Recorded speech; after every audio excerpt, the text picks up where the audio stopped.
So students, roles law को समझने के लिए आज हम केस नंबर 2 डिस्कस करेंगे।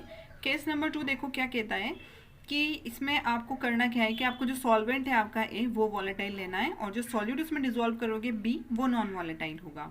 ठीक है, तो जो वॉलेटाइल होगा वेपर्स आपको उसी की नज़र आएंगी।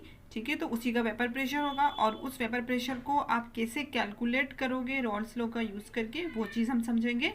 ठीक है, यहाँ से हमारी एक नई कॉलिगेटिव प्रॉपर्टी निकलती है जिसे हम relative lowering of vapour pressure कहते हैं। ठीक है, वेपर प्रेशर में होने वाली रिलेटिव लॉवरिंग, ठीक है, उसी चीज़ का हम डिस्कस करने वाले हैं यहाँ पर। सो केस नंबर 2 में हम चलते हैं यहाँ पर। ठीक है, ये आपका प्योर सॉल्वेंट नज़र आ रहा है। ठीक है, यहाँ पर आपको जो नज़र आएंगी वेपर्स वो प्योर सॉल्वेंट की हैं। ठीक है, अब आप प्योर सॉल्वेंट के केस में आप इसका वेपर प्रेशर PN0 से डिनोट करते हो।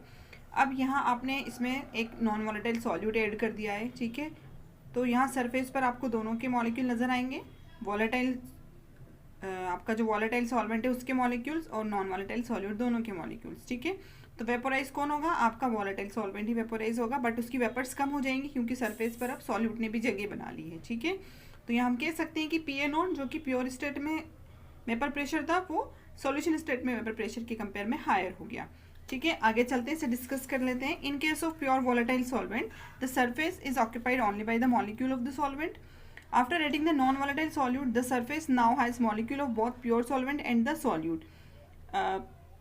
The number of solvent molecule escaping into vapor phase get reduced, and as a result, the vapor pressure exerted by the volatile solvent is also reduced.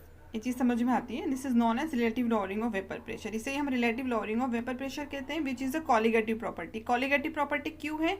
क्योंकि ये आपका जो सॉल्यूट है उसके amount पर डिपेंड करती है। ठीक है, तो यहाँ Raoult establish that the lowering of vapour pressure depend only on the concentration of solute particle. Solute particle जितना आप ऐड करोगे उसके अकॉर्डिंग आपका वेपर प्रेशर में लॉवरिंग होगा।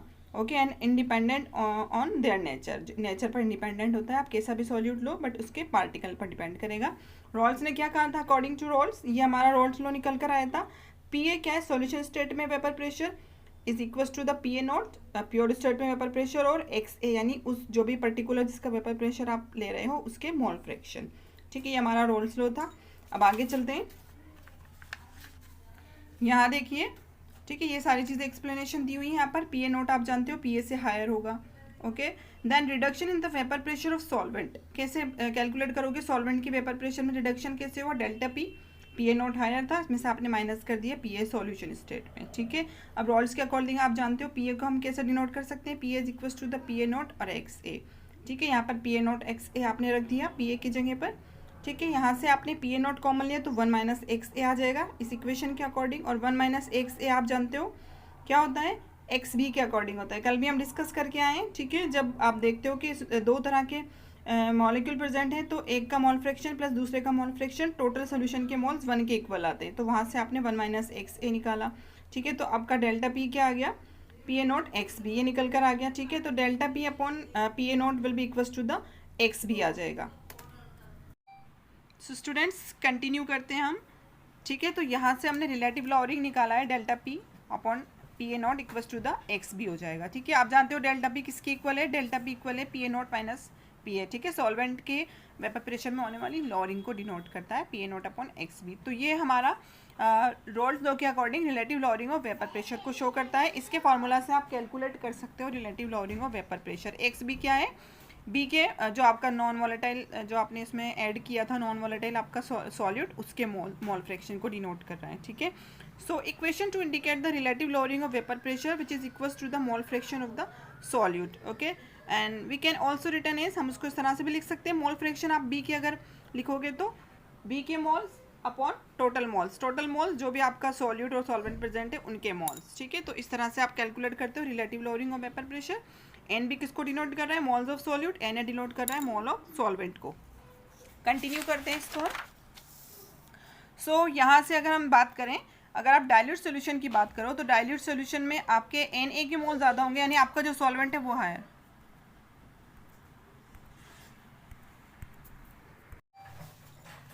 तो यहाँ देखो, अगर आप डाइल्यूट सोल्यूशन लेते हो, डाइल्यूट सोल्यूशन यानी उसमें सॉल्वेंट ज़्यादा होगा, तो क्या होगा? वहाँ पर सॉल्यूट के मोल कम होंगे और सॉल्वेंट के mole more greater than the solute mole. Okay, so we can negligible NB यानी मोल्स ऑफ सॉल्वेंट सॉल्यूट आप नेग्लिजिबल कर सकते हो, डिनोमिनेटर में है, ठीक है। तो यहाँ पर आप लिख सकते हो, इस तरह से आप मॉडिफाई कर सकते हो अपनी वेपर प्रेशर की रिलेटिव लॉवरिंग और वेपर प्रेशर की इक्वेशन को, ठीक है। अब मॉल्स की फॉर्म में आप किस तरह से लिखोगे, NB यानी आपकी सॉल्यूट के मॉल्स कैसे लिखोगे, mass in grams upon molar mass of solute, और सॉल्वेंट के लिए कैसे लिखोगे, इस तरह से लिख लेंगे। तो इस तरह हमारी जो इक्वेशन 3 आती है, जहाँ W and WB are the masses and Ma and Nb are the molar masses of solvent and solute respectively. So equation third से आप molar mass of solute calculate कर सकते हो। तो इस तरह से हमारी एक कॉलिगेटिव प्रॉपर्टी निकल कर आती है जिसे हम relative lowering of vapour pressure कहते हैं, ठीक है। उसके लिए जो आपके पास पर्टिकुलर फॉर्म जो इक्वेशन है जिसके थ्रू आपसे न्यूमेरिकल्स पूछे जाते हैं वो यहाँ पर आपने कैलकुलेट करना सीखी, किस तरह से निकाली जाती है, क्या होती है एक्चुअल में रिलेटिव लॉवरिंग, ठीक है। वो चीज़ हमने देखी है। तो यहाँ से पहली कॉलिगेटिव प्रॉपर्टी हमारी क्लियर होती है।